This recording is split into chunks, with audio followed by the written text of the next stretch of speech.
రేవతి నక్షత్రానికి వెళ్ళిపోతారో పెళ్లి కాని వాళ్ళకి పెళ్లి కుదిరే అవకాశం అన్నది ఆ భరణి నక్షత్రంలో ఉన్నంత సమయం మనకి కావాల్సిన విషయాలు, ఎస్పెషలీ లోన్ ఫెసిలిటీ, అదేలాగా లీగల్ బ్యాటిల్స్ ఏదైనా ఉంటే అది గెలిసే ఒక అవకాశం అన్నది ఆ టైం పీరియడ్లో సూర్యుడి వలన మనకి వచ్చే బలం.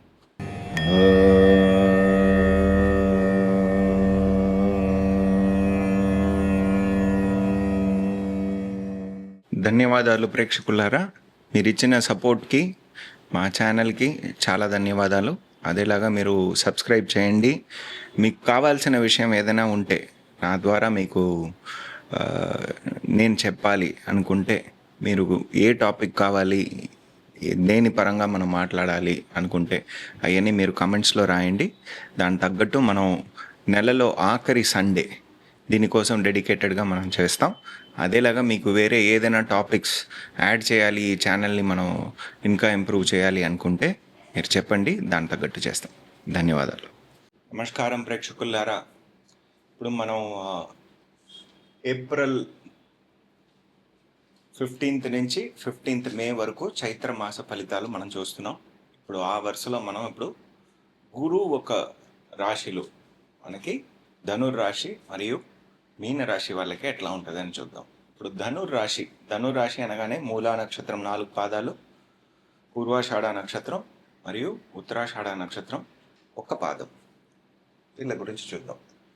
వీళ్ళ రాశి నాయకుడు గురువు వీళ్ళ రాశిని చూస్తున్నారు, అది ఒక మంచి పాయింట్ వీళ్ళకి. దీని తర్వాత వీళ్ళని మేజర్గా ఇన్ఫ్లుయెన్స్ చేసేది ఇంకొక గురువు ఇంట్లో ఉన్నటువంటి గ్రహాలు, శనీశ్వరుడు, బుధుడు, మంగళుడు ఇండైరెక్ట్గా వీళ్ళని 100% ఇన్ఫ్లుయెన్స్ చేస్తారు ఈ నెల. అందులోనూ శనీశ్వరుడు చేస్తూనే ఉన్నారు, ఆయన ఒక 10వ దృష్టి అన్నది ఇక్కడ ఉంటానే ఉంది. సో ఇప్పుడు బుధుడు వీళ్ళకి 7వ స్థానాధిపతి అయిన బుధుడు, అదేలాగా 10వ స్థానాధిపతి అయిన బుధుడు నీచమైపోతున్నారు 4వ స్థానంలో. మంగళుడు వీళ్ళకి పూర్వ పుణ్యాధిపతి, ఈయనేమో 4వ స్థానంలో 11వ తారీఖు 5వ నెల మే నెల వరకు మంగళుడు అక్కడే ఉంటున్నారు. సో ఈ కాలంలో ధనుర్రాశి వాళ్ళకి ఎట్లా ఉంటుంది అని చూస్తే, సూర్యుడేమో మనకి 5వ స్థానంలో మంచిగా ఉన్నారు, 9వ స్థానాధిపతి 5వ స్థానంలో. శుక్రుడు వీళ్ళకి 11వ స్థానాధిపతి, 11వ స్థానాన్ని చూస్తూ 6వ స్థానాధిపతి అయిన వాడు అక్కడే ఉన్నారు 5వ స్థానంలో. సో ఈ నెల మోస్ట్ పాజిటివ్ రిజల్ట్స్ అంటే వీళ్ళకి పుత్ర ప్రాప్తి అన్నది ఒకటి, వీళ్ళకి చాలా 100% పాజిటివ్ రిజల్ట్ అన్నది వాళ్ళకి వస్తుంది. అదేలాగా లోన్ సెటిల్మెంట్ అన్నది వీళ్ళు చేయొచ్చు. అదేలాగా వీళ్ళు ఏదైనా యాన్సెస్ట్రల్ ప్రాపర్టీ ఏదైనా సేల్ చేయాలి అనుకుంటే అది చేయొచ్చు. ఎందుకంటే 5వ స్థానాధిపతి వీళ్ళకి 5వ స్థానానికి 11లో ఉంటున్నారు, ఆయన 11వ తారీఖు వరకు ఉంటున్నారు.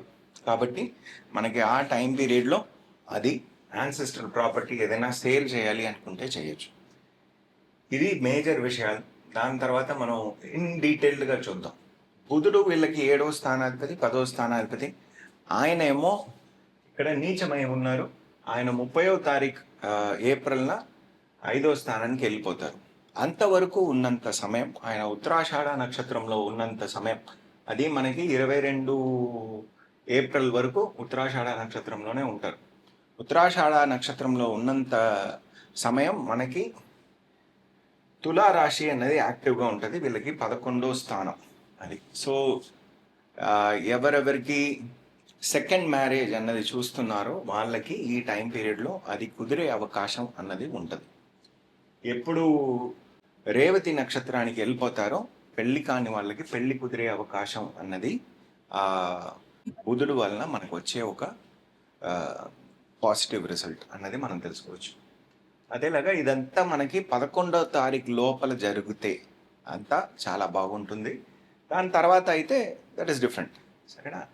ఇప్పుడు శనీశ్వరుడు ఉత్తరాషాఢ నక్షత్రంలోనే ఉంటూ వీళ్ళకి 11వ స్థానాన్ని ఇన్ఫ్లుయెన్స్ చేస్తున్నారు. సో కాబట్టి మనకి ఉన్నంత విషయాలు, ఏవేవి లాభాలు మనకి రావాలో ఏవేవి రాలేదో ఇంతవరకు అవన్నీ ఇన్స్టాల్మెంట్లో కాకుండా ఇంకా కొద్దిగా ఫాస్ట్గా మనకు వచ్చే అవకాశం అన్నది ఈ టైం పీరియడ్లో ఉంటుంది. 4వ స్థానంలో అన్ని గ్రహాలు ఉన్నాయి కాబట్టి ప్రాపర్టీ కొనడం, ప్రాపర్టీ అమ్మడం, లేకపోతే కొత్త చదువులు ఏదైనా ప్రారంభించడం, ఇటువంటి విషయాలు, వాహనాలు కొనడం, ఇటువంటి విషయాలు ఈ సమయంలో జరుగుతుంది. అందులోనూ మనకి మంగళుడు 11/5 వరకు, మే నెల వరకు ఇక్కడే ఉంటున్నారు కాబట్టి మనకి చాలా పాజిటివ్ రిజల్ట్స్ అనేది ప్రాపర్టీ కొనడం, ప్రాపర్టీ అమ్మడం అనే విషయం అన్నది జరగవచ్చు. అది యాన్సెస్ట్రల్ ప్రాపర్టీ రిలేటెడ్ అయితే ఇంకా జరిగే అవకాశం ఉంది. దాన్ని మాడిఫై చేసి కొత్త బిల్డింగ్గా చేసుకునే అవకాశం కూడా ఉంది. 9వ స్థానాధిపతి 5వ స్థానంలో ఉన్నారు, 11వ స్థానాధిపతి కూడా అక్కడే ఉన్నారు కాబట్టి మనకి మన కుల దైవాన్ని వెళ్ళి చూసి వచ్చే ఒక అవకాశం మంచిగా ఉంటుంది. పెద్దోళ్ళ ఒక ఆశీర్వాదం అన్నది దొరికే అవకాశం ఈ టైం పీరియడ్లో ఉంటుంది. అదేలాగా కొద్దిగా జాగ్రత్త పడాల్సింది అంటే కొద్దిగా కంటి సంబంధించిన ఏదైనా ప్రాబ్లమ్స్ అన్నది రావచ్చు. అది మాత్రం కొద్దిగా జాగ్రత్తగా చూసుకోవాలి. అది మనకి శుక్రుడు ఇక్కడ ఉన్నంత కాలం, సూర్యుడు శుక్రుడు కలిసి ఉన్నంత కాలం అది ఉంటుంది. 19వ తారీఖు ఏప్రిల్న శుక్రుడేమో వృషభ రాశికి వెళ్ళిపోతారు కాబట్టి అంతవరకు ఆ ప్రాబ్లం ఉంటుంది. శుక్రుడు వృషభ రాశికి వెళ్ళిన తర్వాత వచ్చే పాజిటివ్ ఏంటంటే లోన్ ఫెసిలిటీ అన్నది వీళ్ళకి వస్తుంది. ఎంప్లాయీస్గా ఉండే వాళ్ళకి ఒక బెటర్ పొజిషన్ అన్నది ఆ టైం పీరియడ్ నుంచి వస్తుంది. 19/4 తర్వాత అంతవరకు ఉన్నంత సమయం కొద్దిగా పైకి కిందకి ఉండే అవకాశం ఉంది. కానీ అంత డేంజర్ లేదు. ధనుర్రాశి వాళ్ళకి ఎట్లా మిగతా వాళ్ళకి అంతా చెప్తున్నామో అంత డేంజర్ లేదు. ధనుర్రాశి వాళ్ళకి ఎంప్లాయీస్కి మనకి 19/4 తర్వాత ఇంకా స్మూత్గా ఉండే అవకాశాలు బాగున్నది. లోన్ ఫెసిలిటీ అనేది దొరికే అవకాశం ఉంది. అదేలాగా లీగల్ కేసెస్ ఏదైనా ఉంటే అదంతా సెటిల్ అయ్యే అవకాశం ఉంది. మీరు గెలిచే అవకాశం కూడా ఈ టైం పీరియడ్లో ఉంది. ఎందుకంటే మీకు 9వ స్థానాధిపతి 5వ స్థానంలో ఉన్నారు కాబట్టి మీకు ఆ అవకాశం చాలా బాగుంది. అదేలాగా మనం చూస్తే మంగళుడు 11వ తారీఖున 5వ స్థానానికి వచ్చిన తర్వాత ఉన్న సమయం ఇంకా బాగుంటుంది. ఎస్పెషలీ ఎందుకంటే పుత్ర ప్రాప్తి అన్నది వీళ్ళకి వచ్చే అవకాశం ఆ టైం పీరియడ్లో వస్తుంది. స్పెక్యులేటివ్ గెయిన్స్ అన్నది వచ్చే అవకాశం కూడా ఈ టైం పీరియడ్లో ఉంటుంది. మంగళుడు చూసే చోటల్లా వీళ్ళకి మంచి రిజల్ట్స్ ఇస్తారు. సూర్యుడు మంగళుడు కలిసి ఉండడం మంచిది. అదేలాగా మంగళుడు చూసేది మీకు 8వ స్థానాన్ని, అదేలాగా మీకు చూసేదేమో తులారాశిని చూస్తారు, వృశ్చిక రాశిని చూస్తారు, ఎప్పుడు మేషరాశికి వచ్చేస్తారు. ఆ సమయంలో ఎక్స్పెండిచర్ కూడా ఎక్కువగా అయ్యే అవకాశం ఉంది. కొద్దిగా అన్ఎక్స్పెక్టెడ్ ఎక్స్పెండిచర్, శుభ ఎక్స్పెండిచర్ ఇటువంటి విషయాలు ఆ టైం పీరియడ్లో జరగవచ్చు. బిజినెస్ చేసే వాళ్ళకి మేజర్ డెసిషన్ మేకింగ్ టైం అన్నది ఈ టైం పీరియడ్ ఉంటుంది. ఎందుకంటే 4వ స్థానంలో అన్ని గ్రహాలు ఉన్నాయి, మీ 10వ స్థానాన్ని చూస్తున్నారు కాబట్టి బిజినెస్ చేసే వాళ్ళు చాలా మోడిఫికేషన్స్ అన్నది ఈ టైం పీరియడ్లో చేసుకోవాలి. వేరే దారి లేదు. అడాప్ట్ చేసుకోవాల్సిన ఒక అవసరం అన్నది ఈ టైం పీరియడ్లో ఉంది.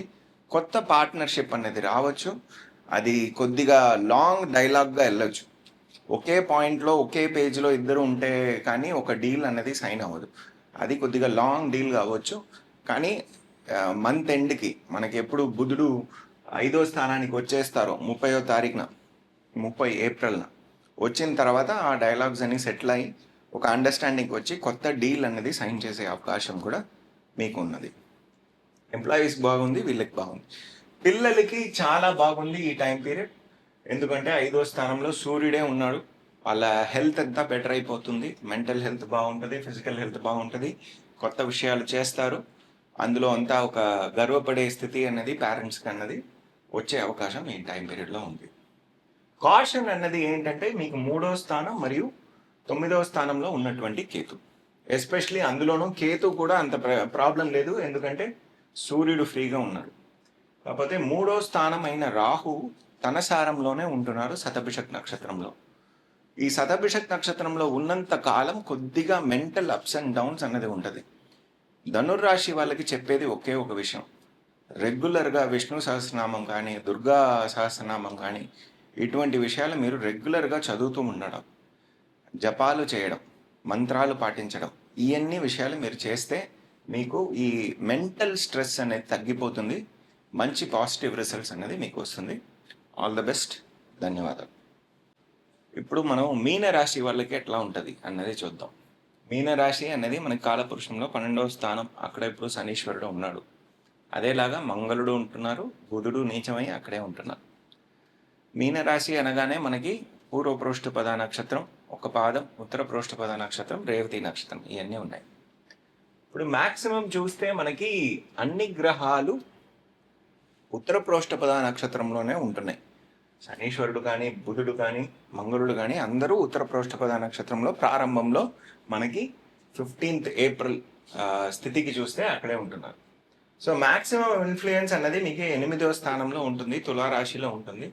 అదేలాగా శనీశ్వరుడు మీ జన్మస్థానంలో ఉంటున్నారు, మీ 10వ స్థానమైన ధనుర్ రాశిని చూస్తున్నారు. మంగళుడు మీకు 4వ స్థానమైన మిథున రాశిని చూస్తున్నారు. అదేలాగా 7వ స్థానమైన కన్యా రాశిని, అదేలాగా తులారాశిని చూస్తున్నారు.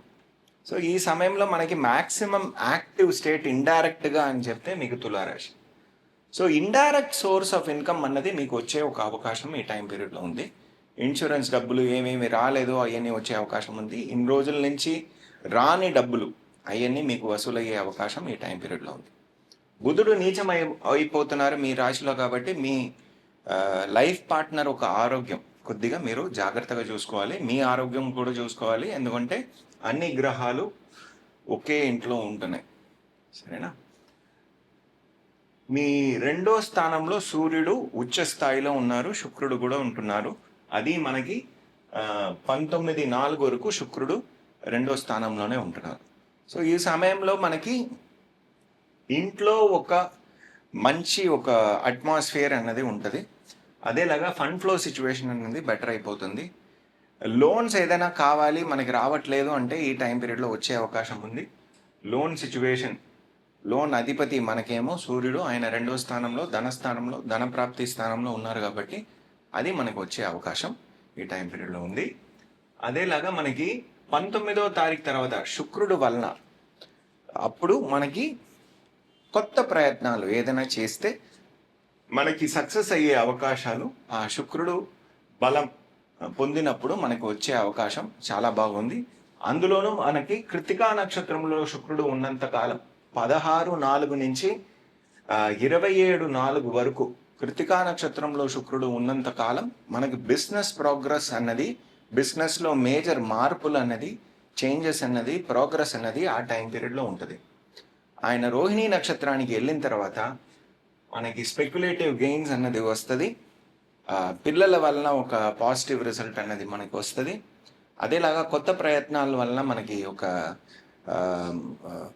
సక్సెస్ అన్నది వస్తుంది. అదేలాగా పుత్ర ప్రాప్తి అన్నది మనకి ఈ టైం పీరియడ్లో వస్తుంది. ఇవన్నీ మనకి మెంటల్ అప్స్ అండ్ డౌన్స్ ఉన్న ఒక స్థితిలో ఇన్ని గ్రహాలు మన రాశిలో ఉన్నంత ఆ ప్రాబ్లమ్స్ అన్నీ సాల్వ్ అయ్యి ఒక మంచి స్మూత్ అయిన సిచ్యువేషన్ అనేది మనకి ఆయన రోహిణీ నక్షత్రంలో ఉన్నంత కాలం మనకి వస్తూనే ఉంటుంది. 8/5 తర్వాత ఆయన మృగశీర్ష నక్షత్రానికి వెళ్ళిపోతారు కాబట్టి అప్పుడు మనం ఎక్స్పెక్ట్ చేసే రిజల్ట్స్ అన్నీ మీనరాశినే ఇన్ఫ్లుయెన్స్ చేస్తారు శుక్రుడు. అప్పుడు మీనరాశిని ఇన్ఫ్లుయెన్స్ చేసేటప్పుడు మ్యాక్సిమం రిజల్ట్ అన్నది ప్రయత్నాలు మనం ఏం చేస్తున్నామో దాంట్లో మనకి గెలిచే అవకాశం ఆ టైం పీరియడ్లో ఉంటుంది. మనకి 8/5 నుంచి 14/5 వరకు తర్వాత కూడా ఆయన మృగశీర్ష నక్షత్రంలోనే ఉంటున్నారు కాబట్టి ఆ టైం పీరియడ్లో మనకు వచ్చే అవకాశం బాగుంది. సూర్యుడు వల్ల మనకి పాజిటివ్ అయిన రిజల్ట్స్ అన్నది మనం చూస్తే మేజర్ పాజిటివ్ రిజల్ట్ మీన రాశి వాళ్ళకి 28/4 నుంచి 11/5 వరకు ఉన్నంత సమయం, భరణి నక్షత్రంలో ఉన్నంత సమయం మనకి కావాల్సిన విషయాలు, ఎస్పెషలీ లోన్ ఫెసిలిటీ, అదేలాగా లీగల్ బ్యాటిల్స్ ఏదైనా ఉంటే అది గెలిసే ఒక అవకాశం అన్నది ఆ టైం పీరియడ్లో సూర్యుడి వలన మనకి వచ్చే బలం. ఆయన ఎప్పుడు కృత్తికా నక్షత్రంలోకి వెళ్ళిపోతారో మళ్ళీ మనకి బిజినెస్ ప్రోగ్రెస్ అన్నది సూర్యుడి వల్ల వచ్చే ఒక బలంగా మనకి రావచ్చు. బిజినెస్ తరఫు నుంచి మనకి ఏదైనా లోన్స్ కావాలి అంటే ఆ టైం పీరియడ్లో వచ్చే అవకాశం బాగుంది. అది 11/5 నుంచి మనం ఎక్స్పెక్ట్ చేయొచ్చు ఆ ఫెసిలిటీ అన్నది మనకి ఓపెన్ అప్ అయ్యేది. అదేలాగా బుధుడు రేవతి నక్షత్రానికి ఎప్పుడు వెళ్ళిపోతారో ఆయన 22/4 నుంచి 30వ తారీఖు ఏప్రిల్ నెల వరకు రేవతి నక్షత్రంలో ఉంటున్నారు. అంతవరకు ఉన్నంత సమయం మనకి పెళ్లి కుదిరే అవకాశాలు, పార్ట్నర్షిప్ కుదిరే అవకాశాలు, ఇవన్నీ మీన రాశి వాళ్ళకి దొరుకుతుంది. బేసిక్గా గురువు తన సారంలోనే ఉన్నారు పునర్వసు నక్షత్రంలో. సో మ్యాక్సిమం రిజల్ట్స్ అనేది సపోర్టివ్గా ఇచ్చే ఒక స్ట్రాంగ్ స్ట్రెంగ్త్లోనేమో గురువు ఉన్నారు. ఆయన దృష్టి మీ 10వ స్థానంలో ఉంది కాబట్టి బిజినెస్ ఎక్స్పాన్షన్, పార్ట్నర్షిప్ ఎక్స్పాన్షన్ అన్నది మనకి ఆయన రేవతి నక్షత్రానికి వచ్చిన తర్వాత మనం ఎక్స్పెక్ట్ చేయవచ్చు. ఇదన్నమాట మనకి బేసిక్గా మీనరాశి వాళ్ళకి ఉన్న ఫలితాలు ఈ టైం పీరియడ్లో. అందులో మనం జాగ్రత్త పొందాలి అంటే ఏంటంటే మన హెల్త్, మీనరాశి వాళ్ళ హెల్త్, అదేలాగా లైఫ్ పార్ట్నర్ ఒక హెల్త్, ఈ రెండు మాత్రం గమనించి మనం చూసుకోవాలి. ఏదైనా చిన్న ప్రాబ్లం ఉన్నా నెగ్లెక్ట్ చేయకుండా చూసుకుంటే మంచిది. అంతే. ధన్యవాదాలు.